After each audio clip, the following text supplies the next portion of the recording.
So quick update on my wife's Mach-e for those who have been asking. We did just get the car back about a week ago, and about half the battery, there's about, I guess, 9 modules in a battery, and about half of those, 4 of those had to be replaced. It took quite a while, about a month, for them to test everything and go back and forth with Ford corporate and finally get all the approval to replace those. So the car is brand new. It's fully charging to 100%, you know, got full mileage. This car goes about 214 miles on a charge. So I'm not having any problems with it. I did get a ding in my door from an accident. That's okay, accidents happen. They're gonna pay for it to be repaired. You can't ask for anything more than that. Everybody makes mistakes, including me.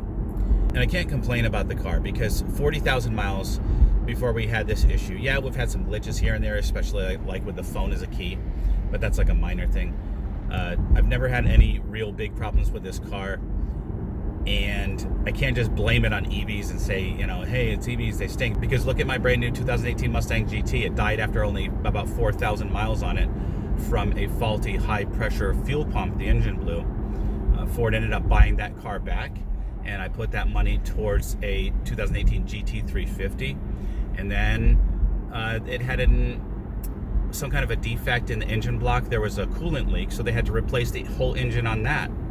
So cars break, no matter if they're ICE cars or if they're EV cars. So I'm not going to sit here and complain about EVs, because this car and my Tesla have been, you know, treating me well so far. I mean, 40,000 miles without the car breaking down, that's pretty good in this day and age. So anyway, got the car back. All is good. Let me know if you have any questions in the comments below. Until then, always remember the motto, always be kinder than necessary, and I will see you in the next one. You guys are awesome.